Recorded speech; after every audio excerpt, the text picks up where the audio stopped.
Shalom sahabat Alkitab, marilah kita memulai hari ini dengan perenungan akan firman Tuhan. Bacaan Alkitab kita pada hari ini diambil dari Nehemia pasalnya yang kelima, ayat 1 sampai dengan 11. Terdengar keluhan keras dari rakyat dan para istri terhadap sesama orang Yahudi.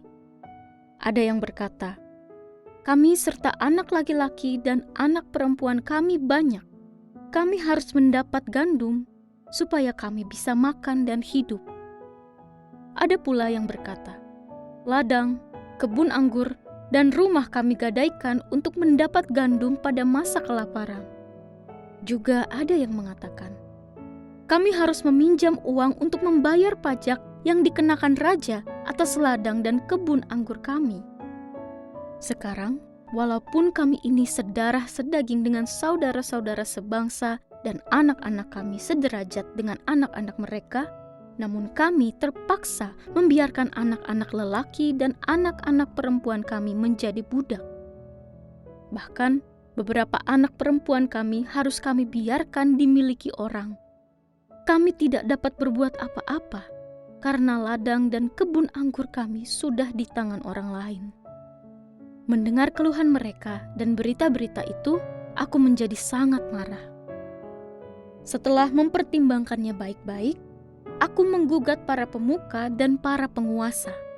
Kataku kepada mereka, "Kamu masing-masing telah makan riba dari saudara-saudara kamu." Lalu kuadakan sidang jemaah yang besar terhadap mereka. Kataku kepada mereka, "Kami selalu berusaha sedapat-dapatnya untuk menebus sesama orang Yahudi yang dijual kepada bangsa-bangsa lain. Tetapi kamu justru menjual saudara-saudaramu, supaya mereka dijual lagi kepada kami." Mereka berdiam diri karena tidak dapat membantah. Aku berkata lagi, "Tidak patut apa yang kamu lakukan itu. Bukankah kamu harus hidup dalam takut akan Allah kita, supaya terhindar dari cercaan bangsa-bangsa lain, musuh-musuh kita? Juga aku, saudara-saudaraku, dan anak buahku telah meminjamkan uang dan gandum kepada mereka. Biarlah kita hapuskan utang mereka itu. Kembalikanlah hari ini juga kepada mereka ladang, kebun anggur, kebun zaitun, dan rumah mereka. Juga hapuslah utang mereka, yakni uang serta gandum, anggur, dan minyak yang kamu pinjamkan kepada mereka." Sahabat Alkitab, dalam kehidupan ada kalanya tantangan finansial menghambat tujuan dan impian. Misalnya, seorang pemilik usaha kecil yang berusaha membangun bisnis dapat terhalang oleh utang, pajak yang tinggi, atau kurangnya modal. Hal serupa juga dapat terjadi dalam kehidupan bergereja. Keterbatasan dana menjadi tantangan tersendiri dalam pelayanan. Kisah dalam Nehemia pasal yang kelima menunjukkan bahwa masalah keuangan juga menjadi salah satu faktor yang menghambat pekerjaan besar dalam sejarah umat Tuhan. Pembangunan tembok Yerusalem mengalami kendala bukan hanya karena faktor eksternal, tetapi juga karena terjadinya ketidakadilan ekonomi di antara umat Yahudi. Orang-orang miskin harus meminjam uang, menggadaikan tanah, dan bahkan menjual anak-anak mereka sebagai budak untuk bertahan hidup. Nampaknya, beberapa di antara umat yang kembali ke Yerusalem belum memiliki perencanaan yang matang terkait keberlangsungan hidupnya. Terjadi ketidakseimbangan antara membangun tembok dan mencari nafkah bagi keperluan sehari-hari. Situasi ini menjadi semakin rumit dikarenakan kondisi perekonomian kota yang belum stabil, sehingga menyebabkan kelangkaan pangan. Harga bahan pokok melonjak, ditambah dengan beban pajak dari pemerintah Persia menjadi beban yang memberatkan umat yang sedang berjuang membangun kota. Di tengah kondisi yang serba sulit ini, beberapa oknum yang terdiri dari orang-orang kaya Yahudi memanfaatkan situasi dengan memberikan pinjaman berbunga tinggi.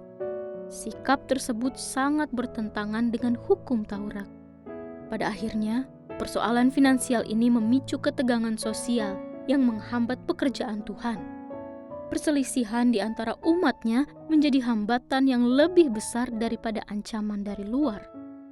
Sebagai seorang pemimpin yang bijaksana dan takut akan Tuhan, Nehemia tidak tinggal diam menghadapi ketidakadilan ini. Ia mengungkapkan kekecewaannya dan menegur dengan tegas para pemimpin dan orang kaya yang mengeksploitasi saudara-saudaranya sendiri, meminta mereka agar mengembalikan tanah, rumah, dan hasil yang telah mereka ambil secara tidak adil. Dari sikap Nehemia tersebut, kita dapat melihat ketundukannya kepada Taurat Tuhan yang menjunjung tinggi keadilan serta pembebasan bagi mereka yang tertindas. Sahabat Alkitab, semua orang mungkin pernah berjuang mengatasi kesulitan-kesulitan finansial yang terjadi dalam hidupnya.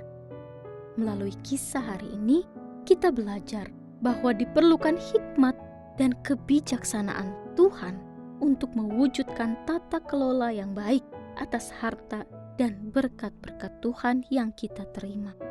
Selain itu, dalam kesulitan tersebut, tiap-tiap orang hendaknya tetap harus memperhatikan sesama dan tidak diperkenankan untuk memperalat atau mengambil keuntungan secara semena-mena dari mereka.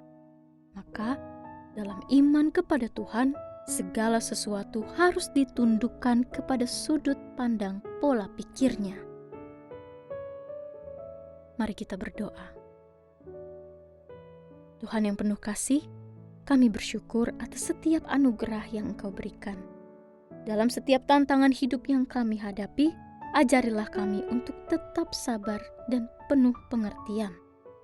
Biarlah kami tidak mempersulit hidup orang lain, tetapi selalu berusaha memberikan bantuan dan kebaikan kepada sesama. Kiranya hati kami dipenuhi dengan kasih-Mu, agar kami dapat menjadi saluran berkat bagi orang lain. Di dalam nama Tuhan Yesus, kami berdoa. Amin.